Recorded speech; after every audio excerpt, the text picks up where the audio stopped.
몸에 병의 증상이 생기면 우리는 의사를 만납니다. 열이 나고 목이 아프고 어지러우면 의사는 그 증상을 잘 살피고 그리고는 이것이 무슨 이유인지 진단을 하게 되어집니다. 그리고는 그에 걸맞는 처방을 하게 되죠. 그 처방에 따라서 잘 지키면 그 병은 낫고 살게 되고, 그 처방을 무시하고 자기 마음대로 자기 생각대로 행하면 그 병은 심각해지고 그리고 급기야는 죽음에 이르기까지도 합니다. 육체의 병도 이렇게 증상을 살피고 진단을 하고 그리고 적절한 처방을 통해 그 처방에 따른 바른 반응을 보일 때에 살게 되어집니다. 육신의 병든 몸만이 아니라 우리의 심령도 똑같습니다. 우리의 심령이 이런저런 증상들이 나타날 때에 그 원인이 뭔지를 살펴야 합니다. 그리고 그 원인을 정확하게 진단하고 그에 걸맞는 처방이 내려지고 그 처방을 따라 지키면 회복되어지고 살게 되어집니다. 그 처방을 따르지 아니하고 무시하면 계속해서 깊어지고 헤어나올 수 없는 어려움 가운데 처하게 됩니다.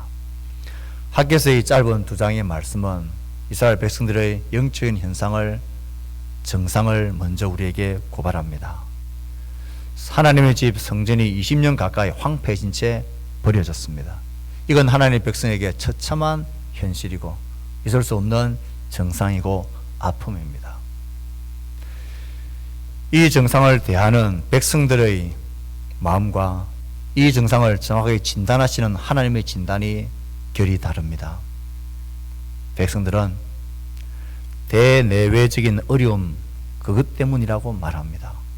페르시아 제국의 위협들 그리고 대적들의 그런 위협들 그리고 우리 삶의 곤고한 이 어려운 형편들, 하나님을 자기의 지식 속에 가둬놓은 얄팍한 자기 중심적인 신학들, 그래서 아직은 지금은 여호와의 전을 세울 때가 아니라고 그들은 진단하고 원인을 말합니다. 하지만 의사하신 하나님은 정확한 진단을 하십니다. 그들의 그 사실 속에 숨겨져 있는 그들의 본심 진심을 하나님은 드러내십니다. 너의 집을 판벽하고 너의 집을 세우는데 빨랐던 것 아니냐, 하나님은 진단하십니다.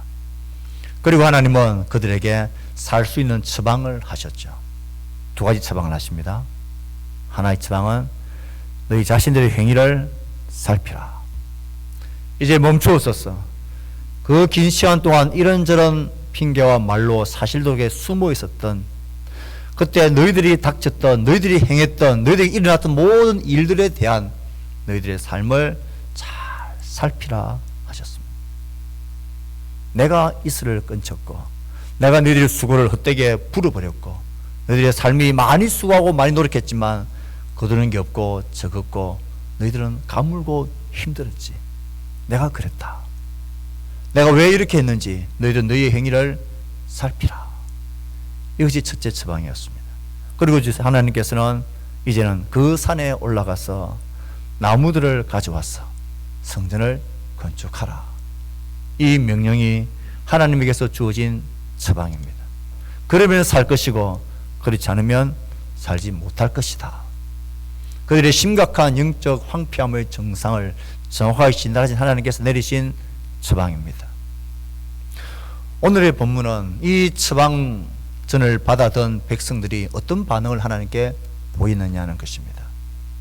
그들은 사는 길을 택했는지 이 하나님의 처방전을 받아들고는 죽는 길을 택했는지 본문은 우리에게 그들의 반응을 소개하고 있습니다. 이 그들의 반응을 우리가 살피면서 오늘 우리를 향한 하나님의 처방 앞에 우리는 어떤 반응을 하나님께 보여야 할지, 지금까지 나는 어떤 반응을 보이며 살아왔는지를 겸허하게 점검하는 시간 될 수 있기를 바랍니다. 백성들이 보인 처방은 두 가지의 반응을 보입니다. 첫 번째 그들이 보인 반응은 12절에 나와 있습니다. 12절 말씀을 같이 읽어봅시다. 시작. 스알디엘의 아들 스룹바벨과 요사의 아들 남은 모든 백성이 그들의 하나님 여호와의 목소리와 선지자 학개의 말을 들었으니 이는 그들의 하나님 여호와께서 그를 보내셨습니다. 백성이 다 여호와를 경외하매. 이 12절의 말씀을 읽다 보면 박수가 절로 치집니다. 정말 잘했기 때문입니다. 그들은 마땅히 살 길을 택했습니다. 그들의 비참하고 황폐한 상황 속에서 일어날 수 있는, 회복될 수 있도록 하나님 내리신 처방 앞에 그들은 진지하게 그 처방을 잘 받아들이고 사는 길을 그들은 택하는 반응을 보입니다. 이 12절에서 말하고 있는 그들이 보인 첫 번째 반응, 그 반응에 가져온 그들의 변화가 뭔가를 가만히 보십시오. 이 12절 초반은 이렇게 시작되어지죠. 스알델의 아들 스룹바벨과 여호사닥의 아들 대제사장 여호수아와 남은 모든 백성이 그들의 하나님 여호와의 목소리와 선지자 학개의 말을 들었으니, 그들이 보인 첫 번째 반응은 하나님의 말씀을 잘 듣는 반응을 보였습니다. 하나님이 그렇게 정상을 진단하실 때에 맞습니다. 그게 우리의 본심이었습니다. 하나님께서 명령하신 그 말씀 앞에 그들은 진지하게 그 말을 자신을 살피면서 그 말을 하나님의 말씀으로 들었습니다. 누가 하나님 말씀을 들었습니까? 스룹바벨은 총독이고 여호수아는 대제사장이고 그리고 남은 모든 백성이 하나님의 말씀을 들었다라고 합니다. 공동체 안에 너나 할 것 없이 예외 없이 모두가, 지도자이든 성도든 백성들이든 할 것 없이 모두가 하나님의 말씀 앞에 말씀을 듣는 자로 겸허히 그들의 마음을 낮추었다라는 것입니다. 어떤 태도로 그들은 말씀을 들었습니까? 그들이 하나님 여호와의 목소리와 선지자 학개의 말을 들었으니, 하나님이 직접 나타나셔서 그들에게 말하신 적은 없습니다. 하나님은 언제나 선지자 학개를 통하여 말씀하셨습니다. 선지자 학개를 통한 이 말씀을 그들이 들으면서 이것은 여호와의 말을 들은 것과 똑같이 그들은 그렇게 들었다라는 것입니다. 선지자 학개의 말을 사람의 말로 듣지 않았습니다. 그를 통한 하나님의 말씀으로 들었습니다. 그래서 그들은 선지자 학개, 그가 누구 출신이고 누구 아들이고 어떤 배경을 가진 뛰어나고 놀라운 사람인지에 대한 소개가 하나도 없습니다. 성경에 나타나는 모든 선지자들은 전부 다 누구누구의 자손, 누구누구의 아들, 어떤 것을 통해서 하나님의 부름을 받았는지를 소개합니다. 그런데 학개만큼은 아무것도 없습니다. 그가 어느 출신이고 누구 자녀이고 어떻게 소명을 받은지에 대한 기록이 하나도 없습니다. 누구나가 야, 정말 하나님께 부름받을 만한 사람이구나 인정될 만한 조건이 하나도 없다는 것입니다. 그냥 선지자 학개, 여호와의 사자 학개. 우리가 왜 학개의 말을 들어야 되지? 그가 우리와 다른 게 뭐가 있지? 그런 이것을 가지고 따지지 않았습니다. 선지자 학개를 하나님이 보내신 자로 받았습니다. 그리고 그를 통한 말씀을 하나님의 말씀으로 그들은 진지하게 들었던 것입니다. 이 반응이 그들이 살기 위해 보인 참 잘한 첫 번째 반응이었습니다. 하나님의 말씀을 너나 할 것 없이 모두가 그 말씀 앞에 동일한 말씀의 백성으로 귀 기울이는 공동체, 그 공동체 위에 하나님은 임하십니다. 그 공동체 위에 하나님은 회복의 역사를 일으키십니다. 내 삶의 분주한 일들을 멈추고 하나님의 말씀이 내 속에 들려지는 하나님 자신의 말씀으로 듣는 사람, 그 심령이 회복의 첫걸음을 내디딜 수 있습니다. 그들은 하나님의 말씀을 하나님의 말씀으로 들었습니다. 그들이 이렇게 하나님의 말씀을 바르게 잘 듣는 반응을 보였을 때에 그들 자신들에게 나타난 변화가 있습니다. 그들은 하나님의 말씀을 바로 들었을 때에 그 말씀하시는 하나님에 대한 바른 태도를 회복하기 시작하는 것을 성경은 보여주고 있습니다. 12절 끝부분에 이렇게 되어져 있죠. 하나님의 말씀을 사람의 말이 아니라 하나님의 말씀으로 모두가 마음을 낮춰 바르게 들었던 그들은 하나님을 향한 바른 태도를 회복합니다. 백성이 다 여호와를 경외하매. 하나님의 말씀을 바르게 들은 그들 속에 하나님을 향한 바른 태도를 자리하게 됩니다. 하나님의 말씀을 바르게 들을 때 우리는 하나님을 바르게 대할 수가 있습니다. 경외한다는 말은 두려워한다는 것입니다. 그 말씀을 무겁게 거룩하게 우선적으로 여기고 생각한다는 것입니다. 하나님을 다시 하나님의 자리에 모신다라는 것입니다. 하나님을 경외하는 것, 하나님 중심적인 삶으로 다시 그들이 돌아오는 모습입니다. 그동안 신경 쓰지 않고 버려두었던 하나님 중심적인 삶, 그것을 다시 회복하는 모습으로 그들이 태도가 바뀌는 것입니다. 사실 그들은 지금까지 하나님을 경외하지 않고 다른 것을 두려워하며 다른 것을 우선 중심에 두며 살았던 자들입니다. 그들이 지금까지 두려웠던 것은 페르시아 제국의 권력이었습니다. 자기들의 성전 공사를 방해하고 고발하고 고수하는 저 대적들이 두려웠습니다. 그들의 말이 두려웠고 행정력이 두려웠고 그 나라 제국의 칼과 창의 위험이 두려웠습니다. 또 두려웠던 것은 아무리 일하고 노력하고 노력해도 많이 뿌려도 거두는 게 없는, 가뭄이 계속 들면서 무엇도 내 삶에 풍성함이 없는, 내 삶의 곤고함, 내 삶의 이 힘겨운 먹고 사는 이 문제가 가장 신경 쓰였고 이것이 가장 두려웠고, 이것 때문에 황폐된 성전은 돌아볼 여력이 없는 그런 삶을 그들은 지금껏 살아왔습니다. 지금까지 그들은 하나님 중심이 아니었습니다. 어떻게 먹고 살 것인가 하는 것이 중심이었습니다. 그들이 정말 무서워하고 두려워하고 눈치 보는 것은 하나님이 아니었습니다. 페르시아 제국이었고 그들의 대적이었고 그들의 삶의 곤고한 문제가 가장 우선되는 문제였고 가장 무서운 문제였고 가장 두려워하며 자신이 가장 영향받는 자신들을 움직이는 그것이었습니다. 그런 그들이 하나님을 향한 바른 태도로 돌아옵니다. 하나님을 경외하게 되어졌다라는 것입니다. 말씀을 듣는 태도, 그 말씀을 대하는 것이 곧 하나님을 대하는 것과 똑같습니다. 저 사람이 하나님을 경외하는 사람인지 아닌지를 알 수 있는 많은 지표가 있지만 가장 대표적인 것은 그 말을 어떻게, 어떤 태도와 어떤 마음으로 듣느냐 하는 것입니다. 바른 말씀의 들음이 바른 하나님의 경외로 직결되어집니다. 바른 말씀 들음이 없이 바른 하나님 경외가 있을 수가 없습니다. 하나님을 경외한다 하면서 하나님의 말씀에 대한 바른 들음이 없다. 그 말씀을 듣는데 무관심하고 그 말씀을 사람의 말로 듣고 내가 재단하고 내가 그슬로 듣고 싶은 것만 듣는다. 그건 하나님을 경외하는 것이 아닙니다. 여러분의 자녀들이 언제 부모인 나를 존경하고 권위를 인정한다라고 느껴집니까? 부모의 말을 무겁게 진중하게 잘 들을 때입니다.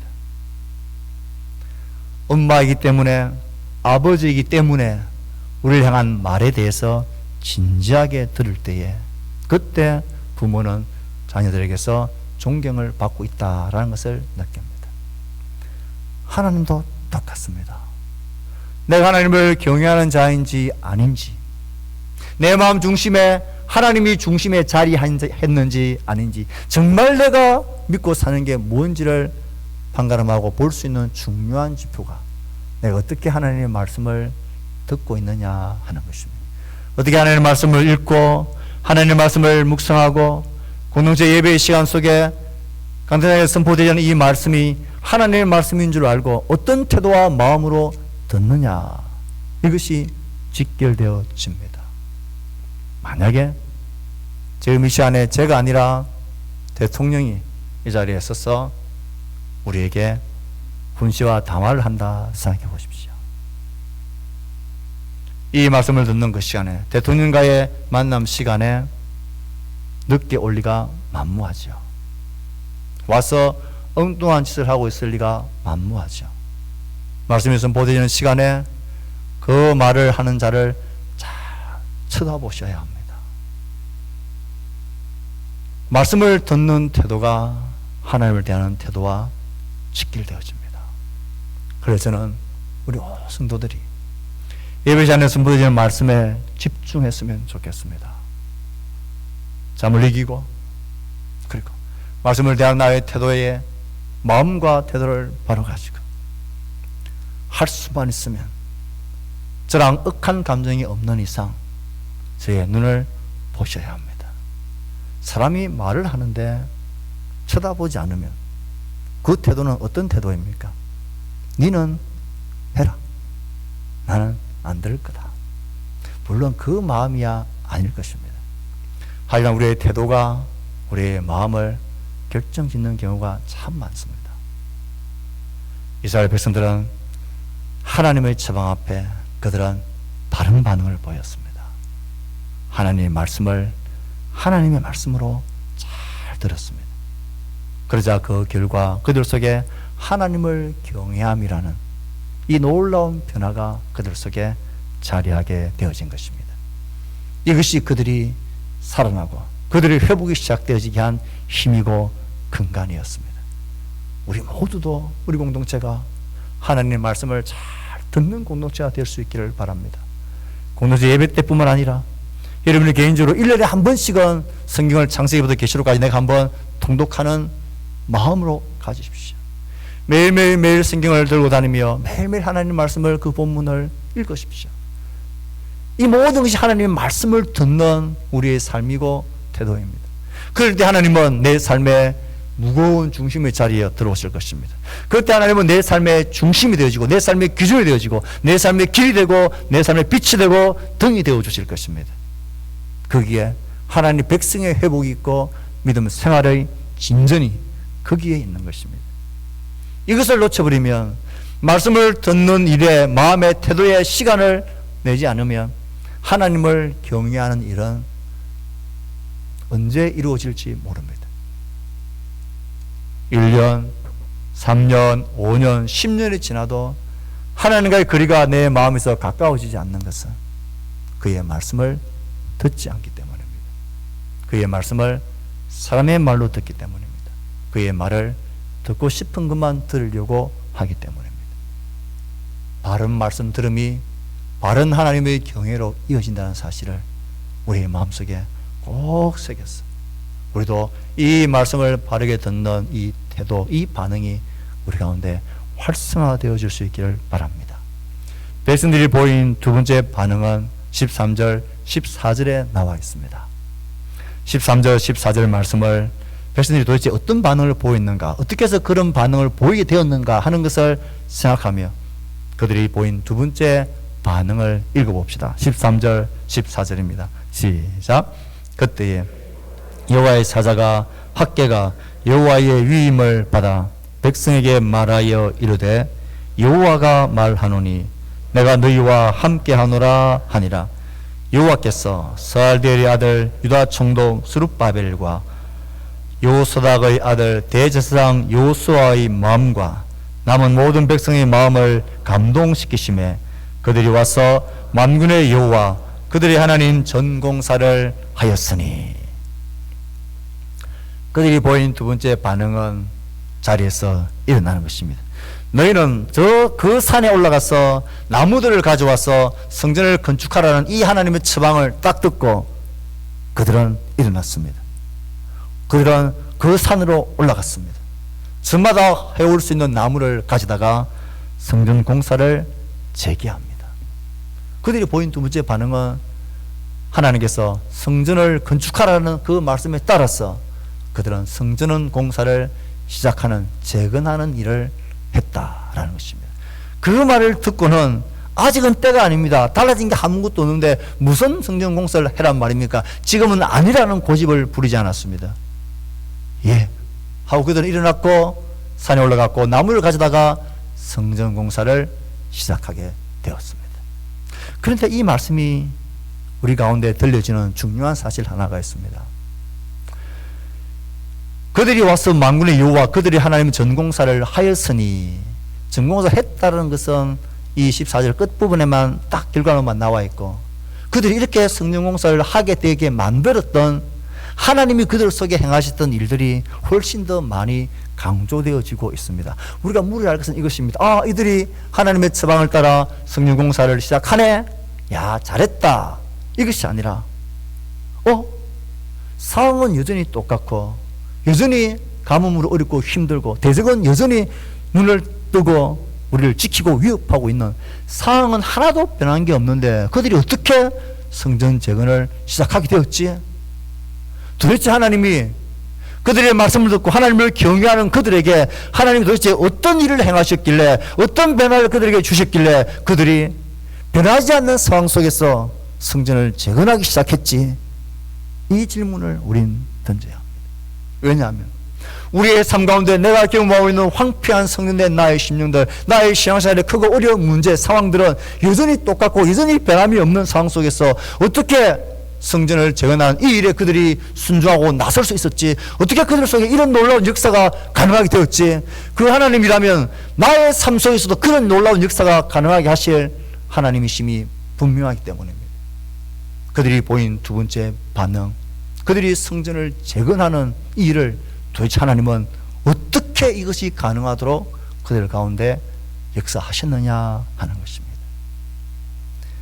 13절은 이렇게 시작합니다.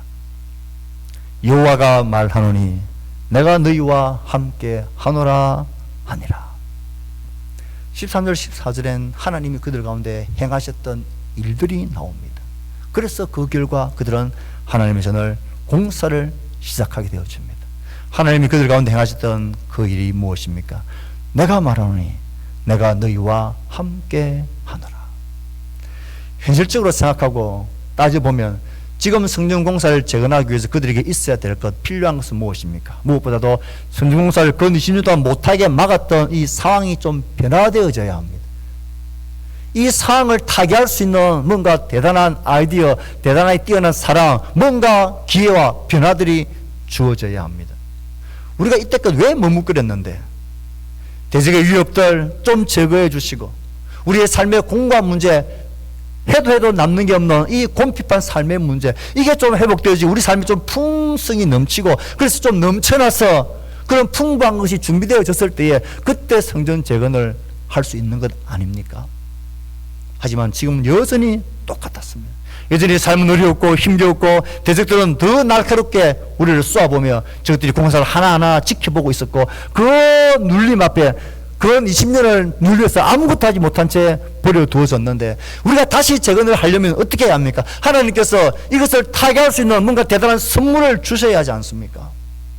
그래서 이 문제를 제거하고 난 이후에 성전을 다시 할 수 있는 그런 여건이 생겨나야 되지 않습니까? 그래서 하나님이 갑자기 풍성한 복을 주셔서 넘쳐나는 물질을 주시고 하나님 역사를 바꾸셔서 저 페르시아 제국의 힘을 잃게 만들고 대적들이 눈물게 만들든지 우리를 오가매고 있는 환경을 하나님께서 끊어주셔야, 그런 선물을 주셔야 성전 재건이 가능해지는 것 아닙니까?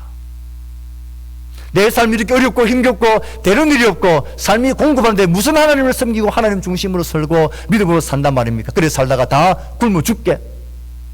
이 문제 하나님 먼저 변화시켜 주셔야 되지 않습니까? 그런데 하나님이 그들에게 주신 것은 삶의 풍부함도 아니었습니다. 외교적인 정치적인 힘도 강한 군대도 아니었습니다. 하나님 그들이 주신 것은 하나님 자신을 주셨습니다. 여호와가 말하노니 내가 너희와 함께 하노라. 이것이 무슨 도움이 되나? 또 그 소리네. 그러나 하나님이 주저앉아 있는 그들, 하나님 말씀을 바르게 듣고 하나님을 경외하기 시작한 하나님 중심적인 삶으로 돌아오고 회복하는 그들에게 하나님은 가장 중요한 선물을 주셨습니다. 내가 너희와 함께 하노라. 지금까지 그들은 말로는 하나님의 백성이었지만 하나님과 함께 하지 않았습니다. 그들은 하나님을 경외하지도 두려워하지 않았습니다. 그러나 이제 다시 하나님이 내가 너희들과 함께 하겠다. 내가 다시 너희들의 하나님으로 너희들 가운데 있겠다. 너희들을 핍박하고 너희들을 힘들게 만들었던 그 어려운 상황 속에 내가 너희와 함께 있겠다. 내가 너희의 탄식과 한숨과 너희의 두려움과 너희들의 문제 앞에 내가 함께 있겠다. 하나님이 함께 하겠다라는 것은 그냥 멀뚱멀뚱히 그냥 자리만 차지하고 있겠다라는 것이 아니죠. 하나님이 너희들의 어려운 상황 속에 내가 들어가서 내가 너희들의 어려움을 보호하고 너희들을 지키고 너희들의 길을 인도하고 너희를 돕는 자가 되겠다. 하나님 자신의 약속입니다. 그들에게 이것이면 충분했습니다. 하나님이 우리와 함께 하겠다면 그것으로 그들은 충분했습니다. 어렵고 두렵고 우리를 핍박하고 우리를 꼼짝달싹하게 못하게 만드는 이 상황은 그대로 똑같지만 그들은 달라진 게 있습니다. 그 어려운 상황 속에 지금까지는 나 혼자 하나님 없이 있었다면 이제 하나님이 우리와 나와 함께 하신다. 이 사실이면 충분했습니다. 함께 하시는 하나님께서 그들에게 더 놀라운 일을 행하십니다. 함께 하시는 하나님이, 내가 너희와 함께 하겠다 하신 하나님이 그들 가운데 함께 하시면서 하나님이 어떤 일을 행하시는지를 보십시오. 14절 말씀은 이렇게 되어 있습니다. 우리 같이 한번 읽어봅시다. 여호와께서 시작.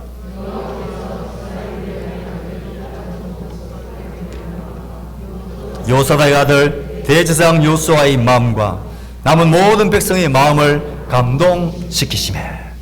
하나님은 그들과 함께 하시면서 하나님이 행하신 일은 그 모두의 마음을 감동시키셨다. 그들의 대적을 물리치셨다.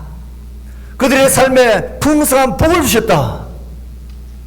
가 아니라 하나님은 그들과 함께 하시면서 총독은 총독대로, 대제사장은 대제사장대로, 백성들은 백성들대로 하나님은 그들의 마음을 감동하셨습니다.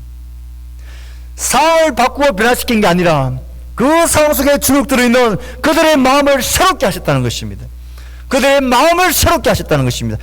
패배감, 자괴감, 좌절감에 짓눌려있던 그들 속에 하나님이 함께 하셔서 그들의 마음을 새로운 마음으로 감동하시고 하나님의 마음으로, 하나님 주시는 위로와 격려로, 하나님 주시는 꿈과 소명으로 그들의 마음을 가득 채워주셨다는 것입니다.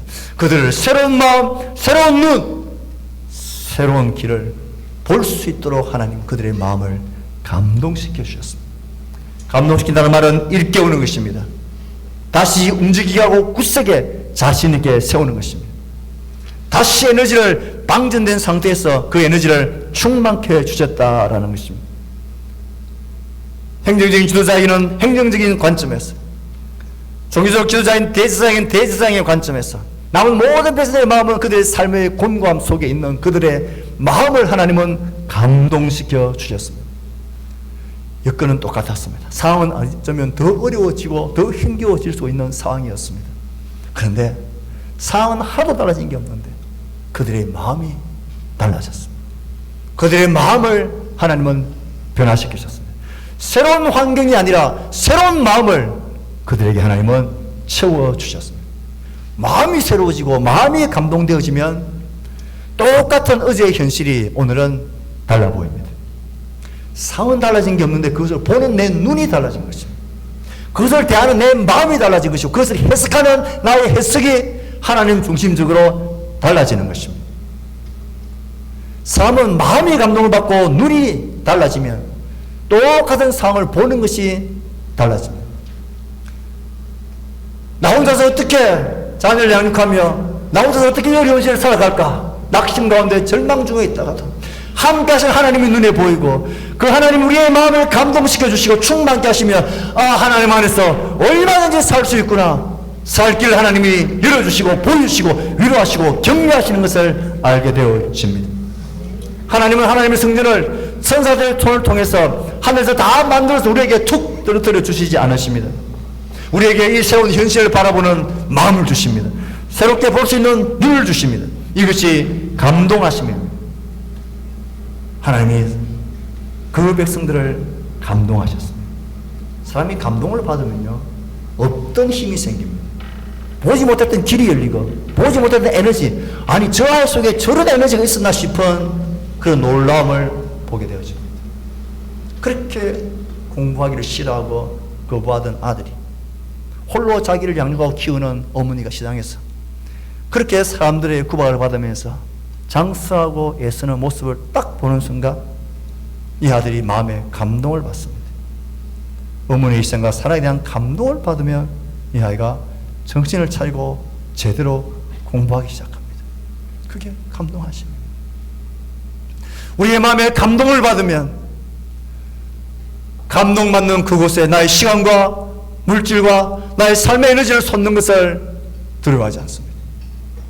상황은 똑같은데 여전히 그들의 삶은 공고하고 어렵고 힘겹고 대적은 더욱더 강하게 자신을 압박하고 있지만 상황은 변하지 않았지만 하나님이 그들의 마음을 감동하셔서 변화시키십니다. 하나님 중심적인 삶을 그들 가운데 회복시켜 주신 것입니다. 그러니 이제는 이 상황을 보는 눈이 달라진 것입니다.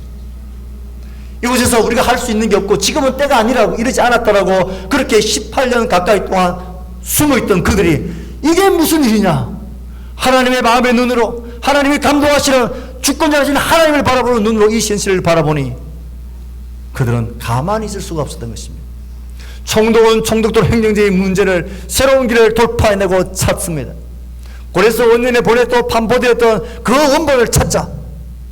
대제사장은 대제사장대로 백성들을 격려하며 우리가 하나님의 선백성으로 하나님의 성전이 우리에게 얼마나 중요하고 우리가 하나님 중심적인 삶을 살아야 할지를 그들에게 설파하며 남은 백성들은 저마다 우리가 그 백성인 것을 알고 여전히 우리 삶은 어렵고 공부하고 힘겹지만 우리가 하나님 없이 사는 것이 이게 사는 게 아니라는 그런 고백들과 함께 그들은 산으로 올라갑니다.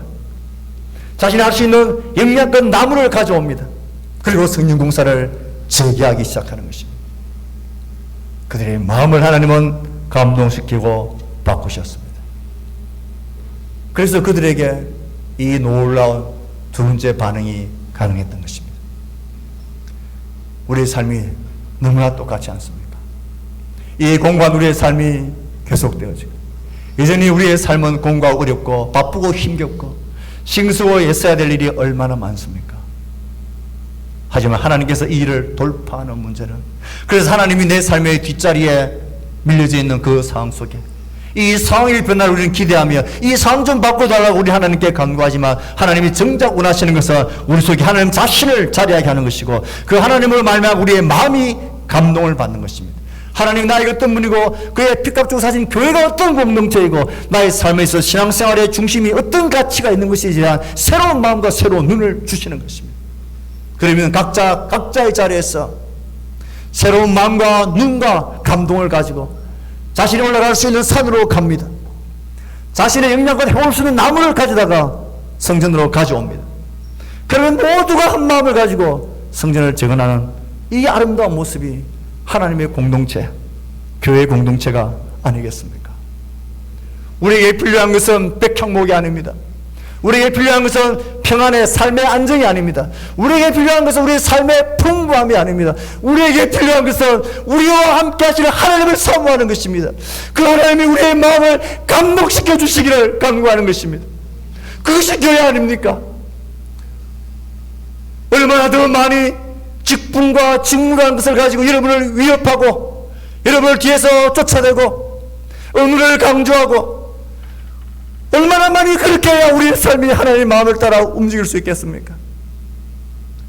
얼마나 많은 강공하고 얼마나 강한 위협을 하고 얼마나 많은 업소를 해야 그래야 비로소 움직이는 것이라면 그것이 어떻게 하나님의 공동체이고 하나님의 몸인 교회이겠습니까?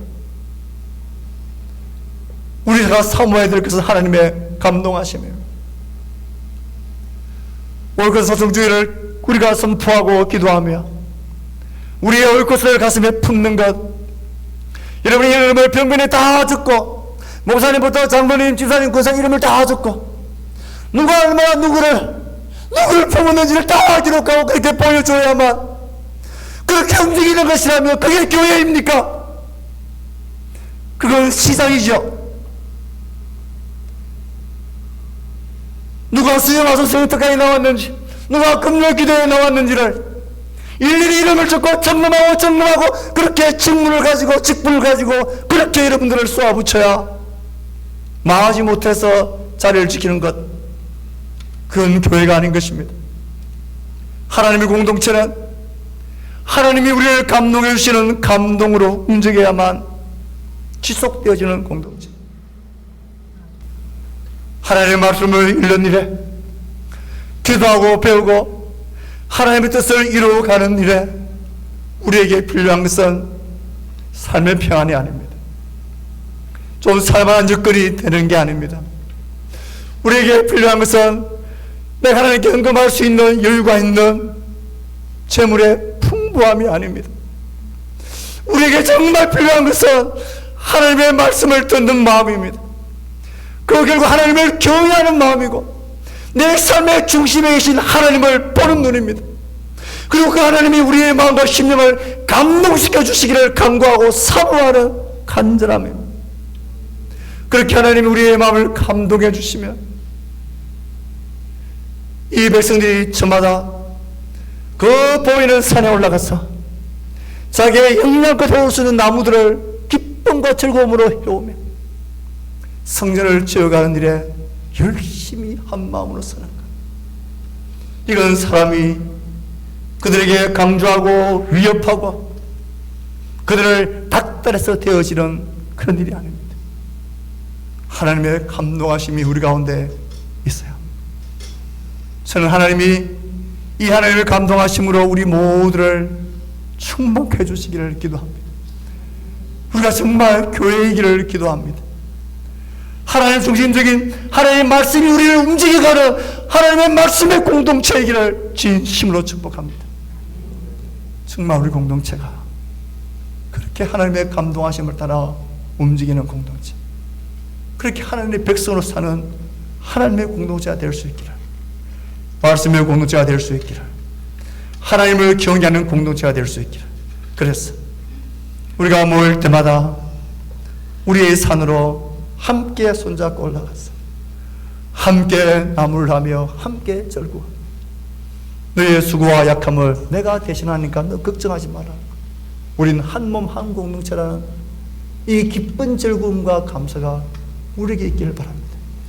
어느 누구에게도 나는 이만큼 하는데 너는 왜 그러냐, 이런 말을 여러분의 역사전에서 지워버리십시오.